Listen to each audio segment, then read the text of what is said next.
감사합니다. 오늘 함께 보실 말씀은 야고보서 4장 8절 말씀입니다. 야고보서 우리 4장 8절 앞부분 제가 읽는 데까지 같이 함께 읽도록 하겠습니다. 그냥 같이 한번 다 쭉 읽어볼게요. 시작. 하나님을 가까이 하라. 그리하면 너희를 가까이 하시리라.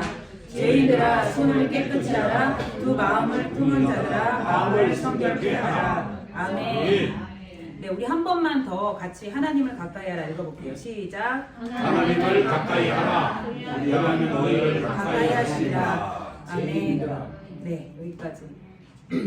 네, 제가 이번 주 본문 말씀을 정할 때 되게 신기한 사건이 있었어요. 화요일 날 자는데 꿈에서 이 말씀, 야고보서 4장 8절 말씀이 계속해서 밤새 꿈에서 나왔어요. 하나님을 가까이 해라. 그리하면 너희를 가까이 하시리라.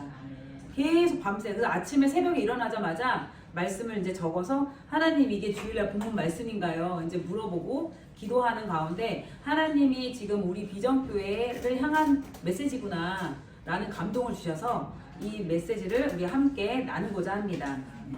네, 하나님을 가까이 하라. 그리하면 너희를 가까이 하시리라. 네, 우리가 먼저 하나님을 가까이 해야 하나님도 우리에게 가까이 하신다는 야고보서 말씀입니다. 네, 우리 오늘은 하나님의 초대장, 하나님으로부터 온 초대장이라고 이 야고보서 말씀을 짚고 싶어요. 네, 하나님을 가까이 하라. 그리면 너희를 가까이 하시리라. 이건 하나님이 우리에게 보내는 초대장인 줄 믿습니다. 아멘. 아멘. 네, 여러분 주변에 가깝게 지내고 싶은 사람, 좋아하는 사람 다 있으신가요?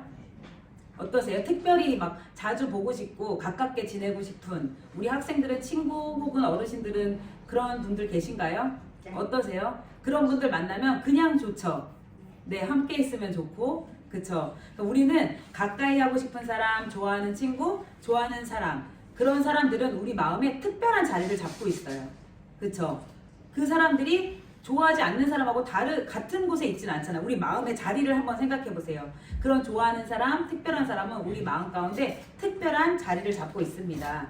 그들은 우리 마음에 특별한 사람으로 함께 있으면 흡족하고 또 특히 그들로부터 초대를 받아요. 그러면 들뜨고 흥분되곤 합니다. 여러분 어떠실 것 같아요? 그쵸? 그래서 우리가 느끼는 그런 기대감, 들뜸, 흥분은 좋아하는 사람과 함께 있을 때 생기는 감정이에요. 그래서 우리는 아무리 바빠도 우리가 좋아하는 사람이 생기면 만나러 가죠. 그쵸? 시간을 내곤 합니다. 그 시간을 내는 이 야고보서가 인생 최대의 초대의 글이 적혀 있습니다. 이것은 바로 하나님으로부터 우리에게 날라온 초대장입니다. 그래서 우리 한 번만 같이 읽어볼게요. 이걸 외우셨으면 좋겠어요. 하나님을 가까이 하라. 시작. 하나님을 가까이 하라. 그리하면 너희를 가까이 하시리라. 네, 우리 잠시 모든 생각을 떨쳐버리시고 이 초대의 글에 집중해 보도록 하겠습니다. 네, 하늘과 땅과 우주에 있는 모든 것을 창조하신 하나님께서 여러분에게 나는 너와 함께하고 싶어 라고 초대하고 계십니다. 그냥 함께 지내고 싶어 라가 아니라 아주 가깝게 친하게 지내고 싶어 하신다는 하나님의 초대장입니다. 하나님은 인간과 아주 가까이 친해지고 싶은 갈망을 갖고 계세요. 하나님 안에는 언제나 나는 너무 친하게 지내고 싶어, 인간과 너무 친하게 지내고 싶다는 갈망을 안고 계세요. 그래서 하나님은 우리에게 이 초대장을 발부하셨고 우리로부터 그 응답을 기다리고 있습니다. 네, 하나님이 말하시면 우린 대답을 해야 되죠. 그런데 인간의 타락 이후에 장구한 시간이 흐른 다음에 하나님께서는 엄청난 희생을 치르시고 정교한 준비 과정을 거치셔서 이런 친밀한 관계로 들어가는 관문을 여십니다. 그 관문이 바로 뭐예요? 우리가 하나님하고 어떻게 친해질 수 있어요? 네? 뭘까요? 어떻게 친해질 수 있을까요? 기도? 아니요. 그 전에는 예수 그리스도로 인해서 그 문이 열린 것입니다. 예수님이 오시기 전까지는 우리는 하나님하고 친해질 수가 없어요. 하나님을 대면할 수가 없어요. 그런데 예수님이 오셨기 때문에 우리는 하나님과 친해질 수 있는 것입니다. 네, 구약에서 하나님 아무 말씀 없으셨죠. 400년 동안. 그리고 신약에 들어와서 예수님 누굴 보내주세요? 예수님을 보내주십니다. 예수님이 바로 하나님과 우리가 만날 수 있는 문이세요. 예수님이 우리의 문인 줄 믿습니다. 아멘. 아담과 하와는 하나님과 허물없이 지낸 처음 사람이었어요. 아담은. 그쵸? 하나님과 같이 거닐고 대화도 하고. 그런데 아담의 그 불순종으로 인하여 아담은 하나님의 영광스러운 임재로부터 분리됩니다. 에덴 동산에 늘 하나님의 영광의 임재가 가득했는데 불순종이라는 죄를 짓고 난 이후부터 그 영광으로부터 분리돼요. 하나님이 느껴지지 않습니다. 그것이 바로 우리 인류의 운명이 되었어요. 아담 때문에, 아담으로 인해서 우리가 더 이상 하나님을 볼 수 없습니다. 있는 모습 그대로 하나님을 볼 수 없고 하나님을 들을 수 없게 되었습니다. 그러나 하나님은 어떤 분이세요? 그래, 너랑 나랑 분리됐어. 노아의 방주 너네 죄 지었지 죽일 거야 라는 분이 아니라 하나님은 연정을 갖고 계세요. 그리워하시고 사모하는 그 마음으로 우리와의 깨어진 관계를 어떻게든 회복하시기를 원하시는 분이 우리 하나님이십니다. 그리고 그 누구보다 우리와 하나님의 자녀던 우리와 친하게 지내고 싶어 하시는 분입니다. 그래서 하나님께서는요, 창조 전부터 하나님 아버지와 아주 친밀한 관계로 계셨던 예수 그리스도를 세상에 보내신 것입니다. 너무 소중한 아들 예수 그리스도를 보내시는 것입니다. 하나님은 하나님과 분리된 채 어두움과 외로움 속에 감금되어 있던 우리를, 인간에게 자유를 주시고 다시 한번 하나님과의 깊은 관계를 회복시키시기 위해서 누굴 보내셨다고요? 네, 예수. 하나님과 회복시키는 그 관계 가운데 예수님을 보내셨습니다. 그래서 예수님을 영접하는 순간 인간은 하나님께 다가갈 수 있는 기회가 주어지는 것입니다. 믿으시나요? 아멘. 여러분 예수님을 영접하셨나요? 아멘. 여러분 예수님을 받아들이셨나요? 그러면 하나님께 가까이 갈 수 있는 기회를, 찬스를 갖고 계신 것입니다. 우리 인사합시다. 옆 사람에게. 당신은 충분히 하나님과 가까워질 수 있습니다. 당신은 충분히 하나님과 가까워질 수 있습니다. 당신은 충분히 하나님과 가까워질 수 있습니다. 왜요? 예수 그리스도를 영접하셨기 때문입니다. 예수 그리스도를 영접하신 여러분은 하나님과 충분히 가깝게 지낼 수 있어요. 근데 하나님 어떤 분이세요? 온 우주를 창조하신 능력 있는 분이십니다. 네, 예수님 덕분에 우리는 하나님과 가까이 지낼 수 있습니다. 그런데요, 오늘날 교회에서는요, 죄 용서, 영원한 생명 얻음에 대해서 강조를 해요. 그런데 많은 기독교인들이 하나님으로부터 오는 축복, 삶의 형통, 부유함, 성공에는 관심이 참 많습니다. 하지만 정작 하나님과 친밀하게 지내는 것, 하나님께 가까이 나아가는 것에 대해서는 어떻게 하는지 잘 모를 뿐더러 관심도 없는 듯 합니다. 자, 우리 출애굽기를 한번 살펴볼게요. 출애굽기는 아브라함의 자손들이 노예로부터 엄청나게 고생하는 장면으로 출애굽기가 시작을 합니다. 그들은 애굽에서 거의 400년을 살죠. 처음에는 애굽 사람들의 호의를 받아요. 그쵸? 애굽 사람들이 우대해줘요. 누구 때문에? 요셉 때문에. 그쵸? 그런데 얼마 안 돼서 애굽 사람들에게 잔혹하게 혹사당하는 노예가 돼버리고 맙니다. 이스라엘 백성들은 고통 속에서 하나님께 부르짖어요. 하나님, 저희를 해방시켜주세요. 이 노예 생활로부터 구원해주세요. 라고 간구합니다. 주님은요, 그때 그 이스라엘 백성들의 기도 소리를 들으시고 감동하셔서 누구를 보내요? 지도자, 모세라는 사람을 지도자로 보냅니다. 그런데 모세도 원래 이스라엘 사람이었어요. 원래 히브리 사람이었으나 바로의 궁중에서 왕자로 자라납니다.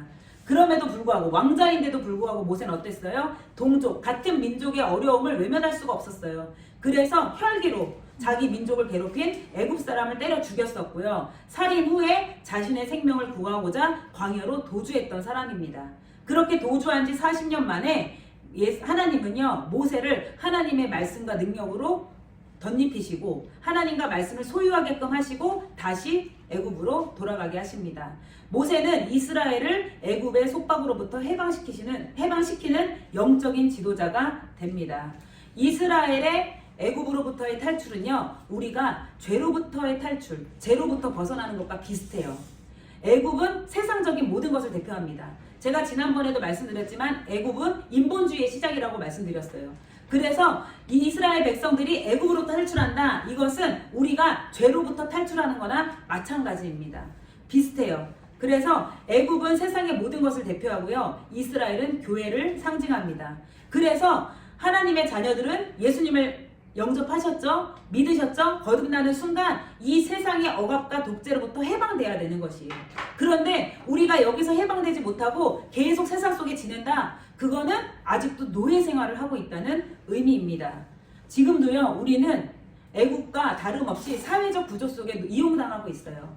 애국 사람들이 어땠어요? 부자였죠. 자기의 부를 위해서 이스라엘 백성들을 노예로 사용했어요. 그런데 이스라엘 백성들이 어떻게 해요? 그냥 애굽이 시키는 대로, 애굽에서 시키는 대로 계속 노동을 하면서 살았어요. 그쵸? 그런데 지금도 이 사회적인 구조 속에서도 이 세계는요, 이 애굽이란 세상은요, 이 죄는요, 자꾸 우리를 노예로 만들려고 합니다. 여러분이 사용하시는 스마트폰, 우리나라에서 가장 유명한 회사가 어디죠? 현대. 에? 스마트폰 가장 유명한 회사 삼성. 그리고 미국 전 세계적으로 유명한 회사 어디죠? 애플이 있죠. 요즘 젊은이들이 열광을 하죠. 어떤가요? 우리가 거의 이 스마트폰의 노예로 살아가요. 제가 지하철을 타면요, 모든 젊은이, 모든 사람들이 다 이것만 쳐다보고 있어요. 다 이것만 쳐다보고 있어요. 그리고 또 코로나 이후로 메타버스라는 가상세계를 만들었어요. 실리콘밸리에서 메타버스라는 가상세계를 만들어서 그 가상세계에서 자기 아바타, 컴퓨터 안에서 움직이면서 거기서 쇼핑하고 마음껏 즐겨요. 그쵸? 그런 세상을 만들어서 이 세상의 이 현대인들을 이 가상세계의 노예로 만들고 스마트폰의 노예로 만들고 우리의 생각을 하나님을 바라보지 못하게끔 계속 노예로 전락을 시킵니다. 애플의 창업자가 누군지 아세요? 네, 스티브 잡스. 이 사람은 애플이라는 회사를 만들었고 세상 사람들에게 엄청난 기술을 제공하고 있어요. 그쵸? 전 세계 사람들이 사용하는 기술을 만든 사람이에요. 근데 이 기술을 과도하게 사용할 경우 그 누구보다 위험하다는 걸 아는 사람이었어요. 그래서 이 스티브 잡스는요, 절대 자기 자녀들에게 14살이 되기까지는 스마트폰을 주지 않는다고 합니다. 그 스마트폰을 잘 통치하기까지는 주지 않는데요. 그 스티브 잡스의 전기를 쓴 아이작슨이라는 사람이 기록한 내용이에요. 이렇게 돼 있어요. 스티브 잡스의 저녁 시간이에요. 스티브 잡스는 매일 저녁 부엌에 있는 긴 식탁에 아이들과 둘러앉아 저녁 식사를 하면서 책과 역사를 토론하는 등 다양한 것들에 대해 이야기를 나눴습니다. 이 자리에서 아무도 아이패드나 컴퓨터를 꺼내지 않았고 잡스의 아이들은 디지털 기기에 중독되지 않았습니다.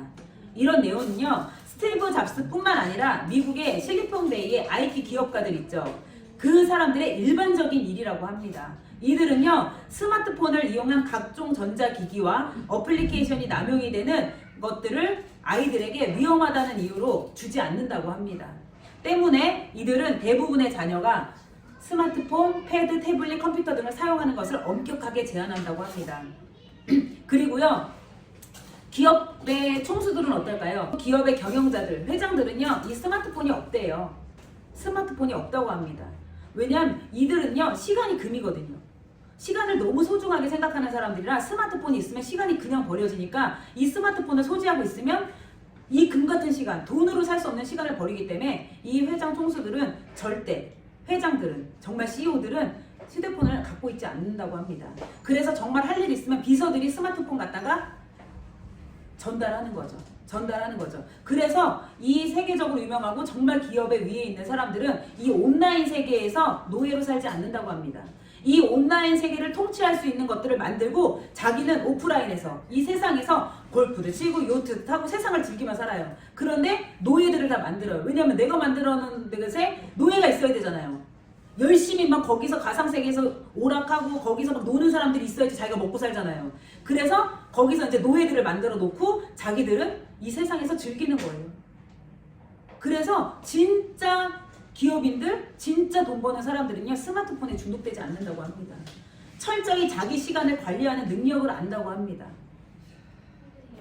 그런데 중요한 게요, 이 가상세계에 집중하고 있는 연령이요, 초등학생이에요. 왜? 돈이 없어요. 그러니까 가상세계에서 마음껏 놀아요. 중학생은 이제 PC방 가요. 2,000원만 내면 1시간을 죽일 수 있어요.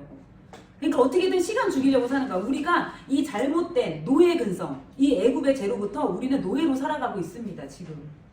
그래서 우리 스마트폰 하는 친구들, 아, 나는 지금 노예이기 때문에 스마트폰 하는구나 라고 인식을 했으면 좋겠어요.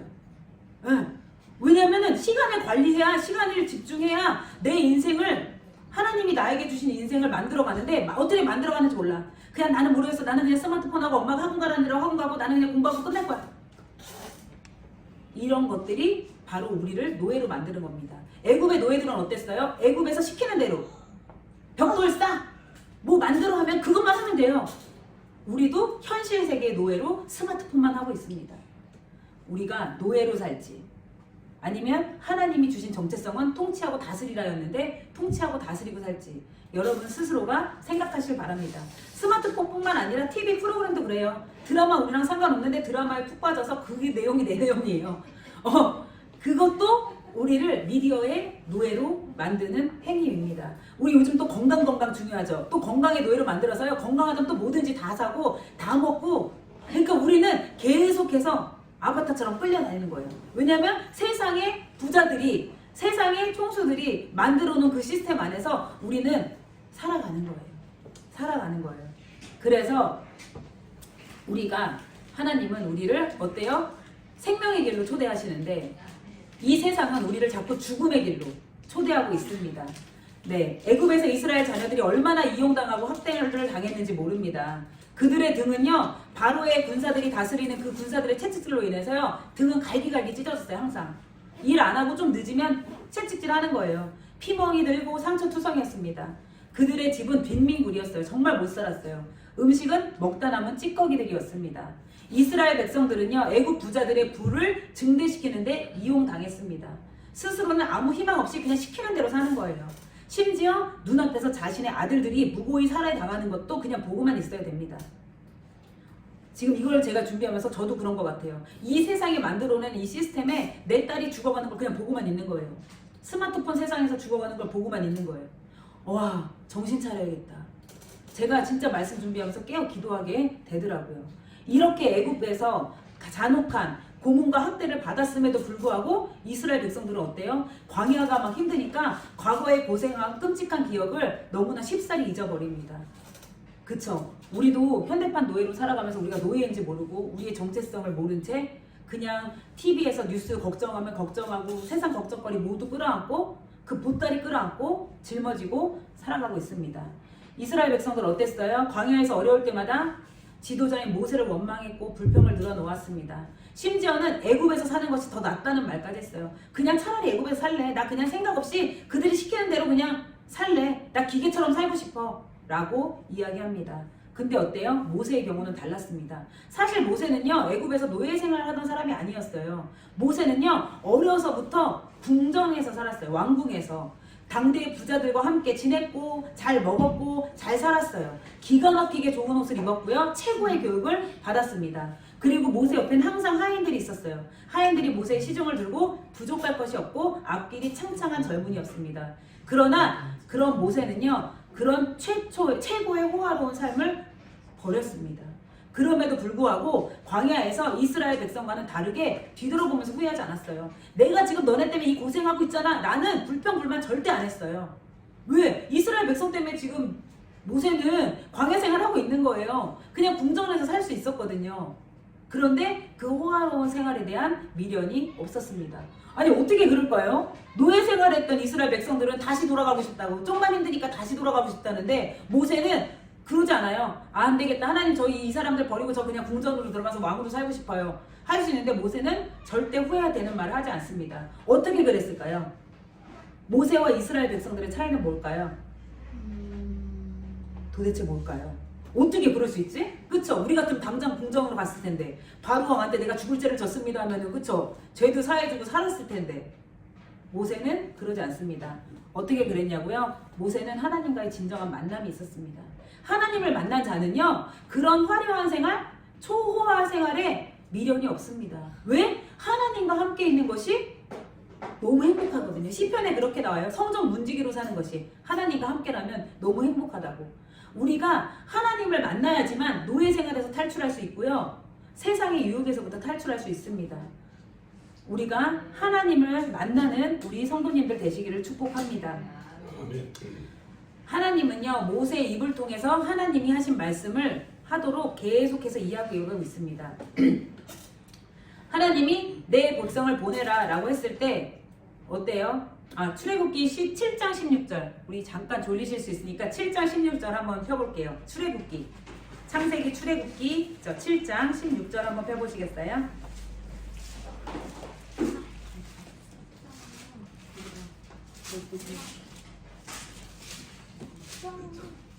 7장 16절 말씀입니다.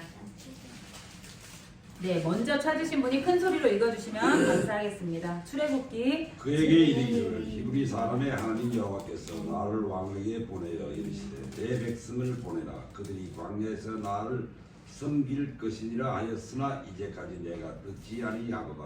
아멘. 하나님께서 모세에게 말씀하십니다. 히브리 사람의 하나님 여호와께서 나를 왕에게 보내어 이르시되 내 백성을 보내라. 그들이 광야에서 나를 섬길 것이니라. 근데 이스라엘의 목적지는 어디였죠? 광야였나요? 가나안 땅이었어요. 가나안 땅이었는데 내 백성을 보내라. 그러면 그들이 좋은 땅으로 들어가리라. 라고 이야기 안 하고 어떻게 해요? 광야에서 나를 섬길 것이라 라고 이야기합니다.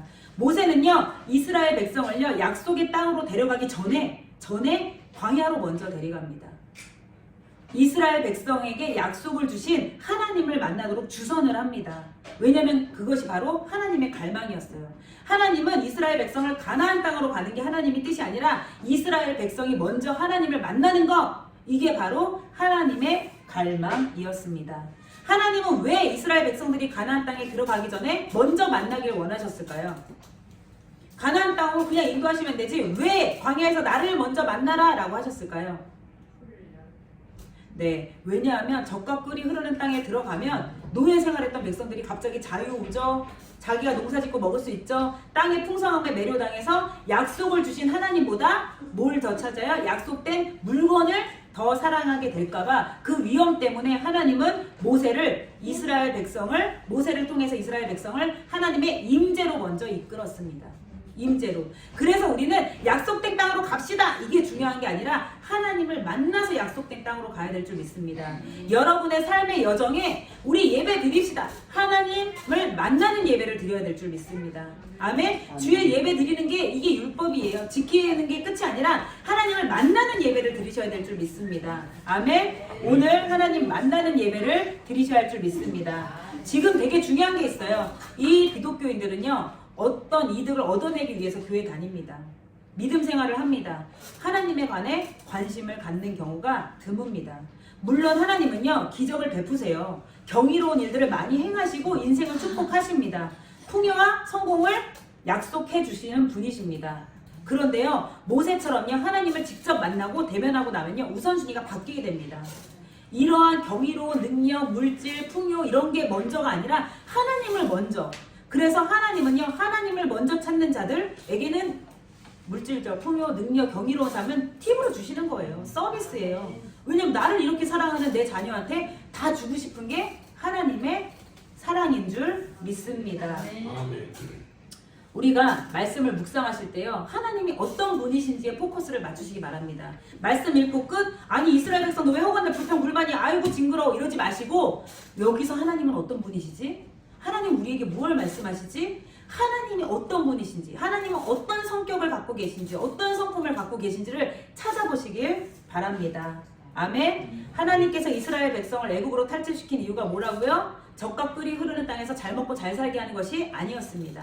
주된 이유는 이스라엘 백성들이 하나님을 알길 원하셨고 하나님을 사랑하게 하기 위한 것이었습니다. 하나님은 인간과 친밀한 관계를 맺기 원하십니다. 하나님에게는 자신을 인간에게 보이시고 인간으로부터 반응을 기대하는 갈망을 갖고 계십니다.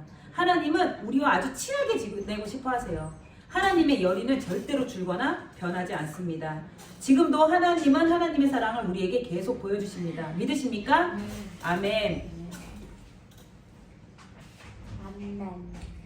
네, 하나님은 예수 그리스도를 영접한 모든 하나님의 자녀들이 하나님과 친밀한 관계, 친한 관계를 갖고 하나님과 사랑하며 살기를 원하십니다.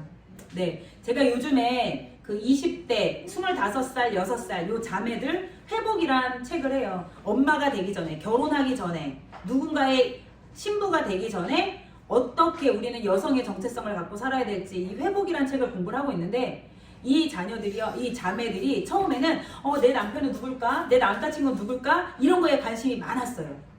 내 짝은 도대체 누굴까? 그쵸? 결혼하지 않은 결혼 정년기에 청년들은 관심이 참 많아요. 그런데 회복을 하면서 진짜 우리의 신랑 회복 책에는요 이런 게 담겨 있어요. 이스라엘의 유대의 전통 결혼식에 대해서 나와 있습니다. 그런데 신기한 게요 하나님이 그 유대의 전통 결혼식에 맞게 예수님을 우리에게 보내주신 내용이 그곳에 담겨 있어요. 그러니까 이 자매들이 그 회복을 공부하면서 아, 내 신랑은 예수님이구나 라는 것을 깨닫게 돼요. 예수님이 나의 신랑이고 나는 예수님의 다시 오심을 기다리는 신부구나. 예수님이 어떻게 하셨어요? 우리를 위해서 죽으셨고 부활하셨고 다시 오신다고 약속하고 가셨죠. 그리고 성령님을 보내주셨죠. 근데 우리가 결혼한 사람들은 약혼할 때 약혼 반지를 받죠.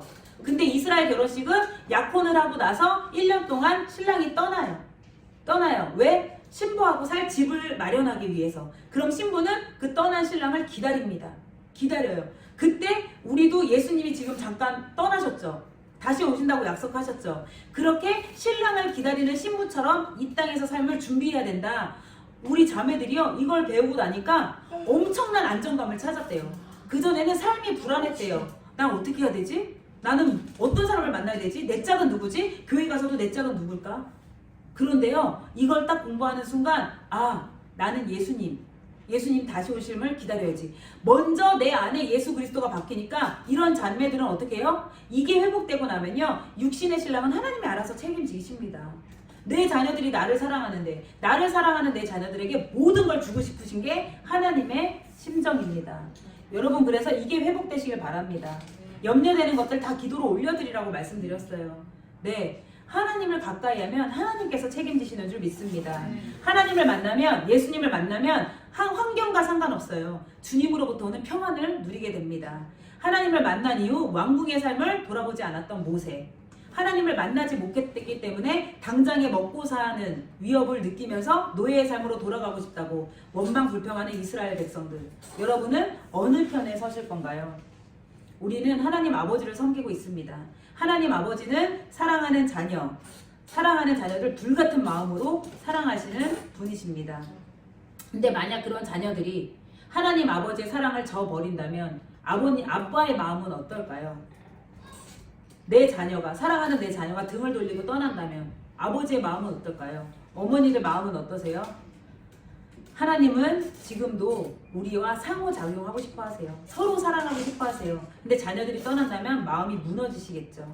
그래서 우리가 기도할 때, 잠잘 때, 꿈에서, 또 일상에서, 또 일할 때 우리의 모든 시선을 하나님께로 향한다면 하나님 그 마음의 중심을 보시기 때문에 언제 어디서나 들으시고 우리에게 말씀하는 분이신 줄 믿습니다. 아멘. 아멘. 딱 이제 세 가지 예화만 드리고 끝낼게요. 하나님을 만난 사건, 모세가, 사무엘이, 제자들이, 이 사건을 말씀드릴 텐데요. 어떤 방식으로 만나는지 한번 잘 들어보세요. 나는 또 어떻게 만나고 있는지 한번 봅시다. 우리 출애굽기 3장 3절 한번 읽어볼게요.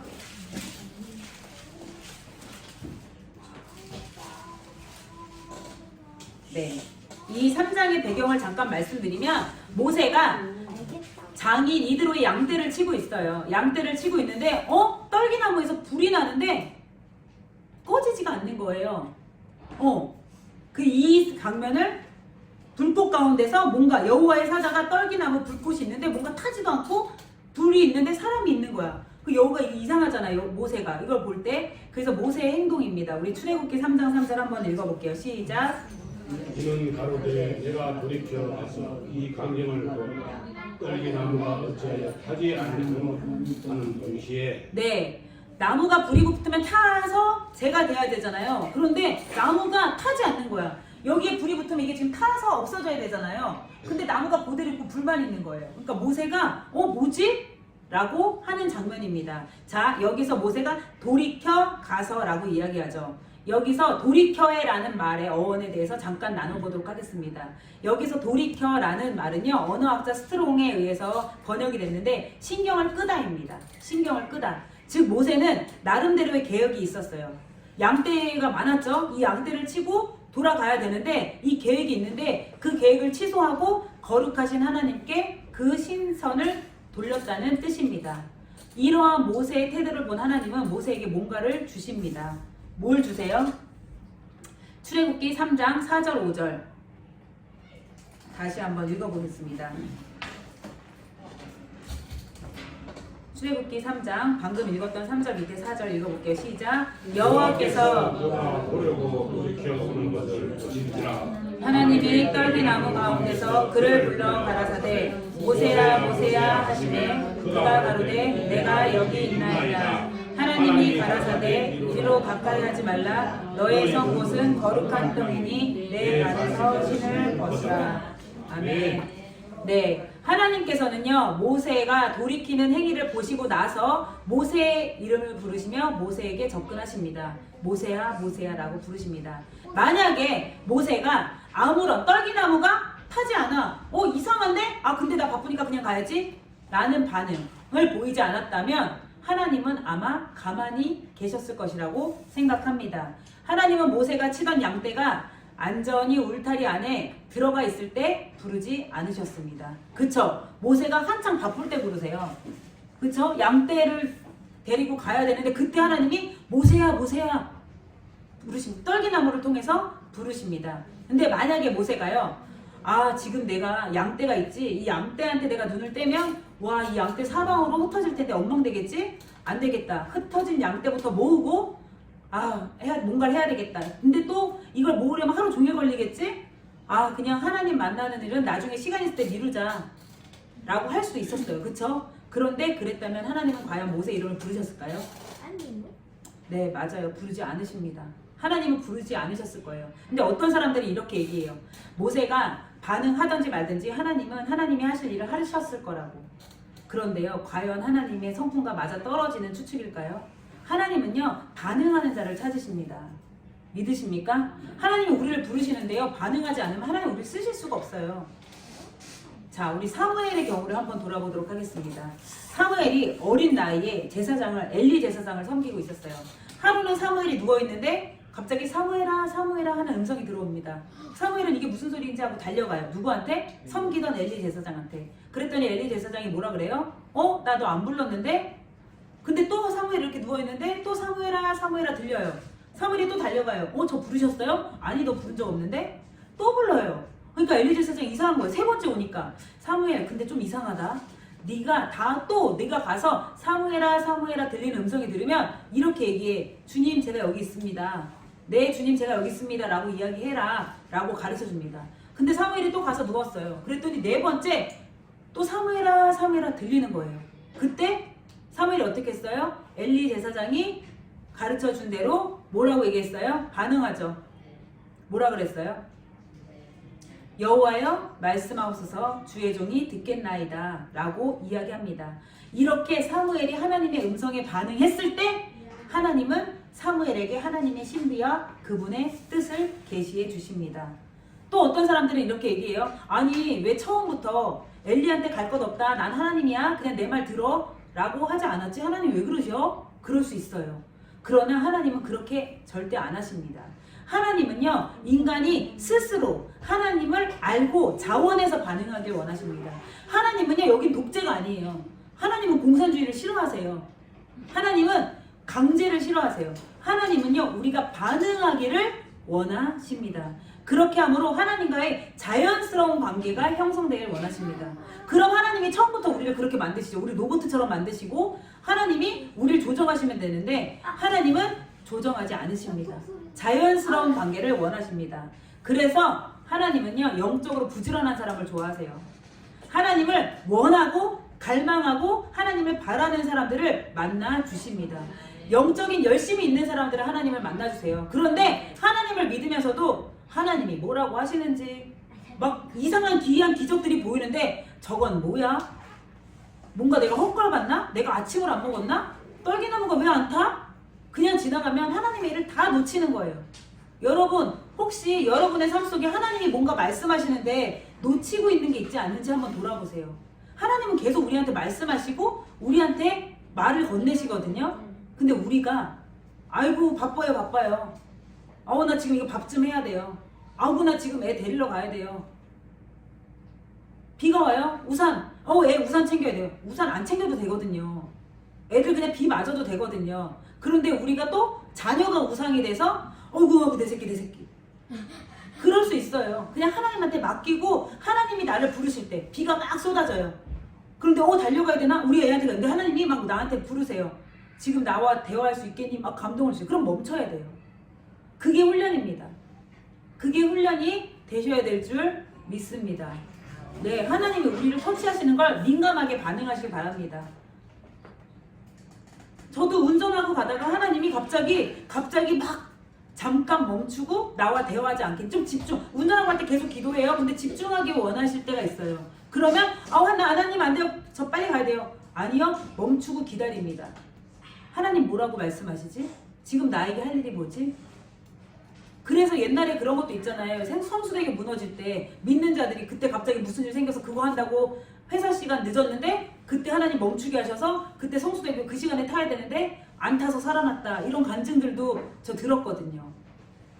하나님한테 민감하게 반응하시는 우리 성도님들 되시길 선포합니다. 마지막으로 복음서에도 우리는 하나님의 성향을 알 수 있습니다. 오병이어의 기적을 일으키신 후에요. 예수님은 제자들과 배를 타고 강 건너 한적한 곳으로 가십니다. 그리고 예수님 혼자서요. 산속으로 들어가세요. 하나님 아버지와 은밀한 시간을 가지십니다. 그런데 그날 저녁 배에는 누가 남아 있었어요? 제자들이 거센 풍랑과 싸우고 있었습니다. 자, 우리 마지막으로 마가복음 6장 48절 찾아보실게요. 마가복음 신약 마가복음 6장 48절.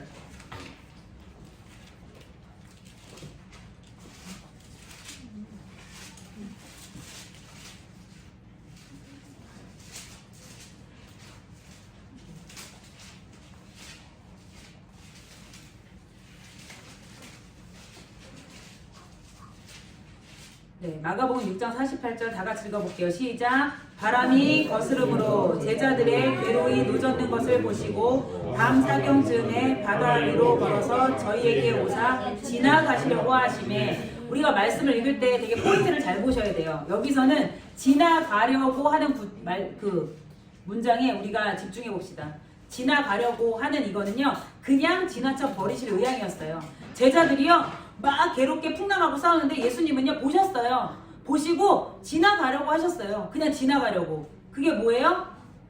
그냥 지나쳐 버리실 의향이었다는 거죠. 그러나 제자들이 예수님을 보고 어떻게 해요? 예수님 살려주세요!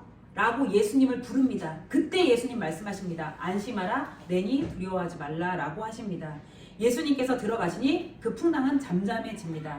만약에 제자들이 예수님을 부르지 않았다면요, 예수님은 아마 그냥 가버리셨을 수도 있어요. 그래, 풍랑 한번 겪어봐라. 이제 지나가실 수도 있어요. 예수님은 뭘 원하셨어요? 나를 부르는 자, 부르는 자. 오늘 예레미야 3장 33장 3절. 그쵸? 너는 내게 부르짖으라. 내가 너를 응답하겠고. 중요한 게 있어요. 우리가 부르짖지 않는데 주님 응답하지 않으십니다. 왜? 하나님은 상호작용하길 원하십니다. 서로 관계하길 원하십니다. 일방적으로 일하시는 것이 아니라 함께 일하시길 원하십니다. 예수님이 물 위로 스쳐 지나가셨는데요. 그걸 붙잡은 건 뭐예요? 제자들의 울부짖음이었습니다. 살려주세요! 라는 제자들의 반응이었습니다. 하나님은요, 사람들의 반응으로 인해서 더 가까이 인간에게 다가오십니다. 여러분들의 반응으로 인해서 여러분들에게 다가가시는 분이십니다. 그런데 그런 인간이요, 하나님 무시하고 별 관심 보이지 않으면 하나님도 적당히 거리를 유지하십니다. 하나님은 절대로 자신과의 친밀한 관계를 강요하시는 분이 아니십니다. 왜냐하면 두 인격체가 있어요. 친밀한 관계가 강요된다고 되나요? 나 너 좋아하니까 너도 나 좋아해. 좋아지나요? 일방적으로 내가 좋아한다 그러면 좋을 수가 없어요. 도망가요. 뒷걸음질 쳐요. 그쵸? 네. 두 인격체 사이의 친밀함은 절대 강요한다고 되는 것이 아닙니다. 하나님은 기다리세요. 우리가 영적으로 갈급해져서 하나님의 진심을 찾을 때까지 우리가 반응하시길 바랍니다. 힘들면 부르짖으시고요. 음성이 들리면 네 주님 제가 여기 있습니다 하시고요. 뭔가 이상한 광경이 보인다? 그럼 하나님한테 물어보세요. 하나님한테 나아가시기 바랍니다. 보물이 묻혀진 보물섬에 지도를 갖고 있다고 그 보물이 캐어지나요? 그쵸? 보물섬으로 가서 봉화를 캐어내지 않으면요, 그 보물섬 지도는 별다른 유익을 주지 못합니다. 숨겨진 보화가 내 것이 되기 위해서는 어떻게 해야 돼요? 지도를 따라서 가야 돼요. 그쵸? 산을 오르고 계곡을 지나고 수고를 해야지 우리는 그 보화를 캘 수 있습니다. 그런데 보물섬의 지도를 갖고 있는데 이 지도를 그냥 여기서 가만히 가지고 있어요. 그럼 이게 진짜 보물인가요? 아니에요.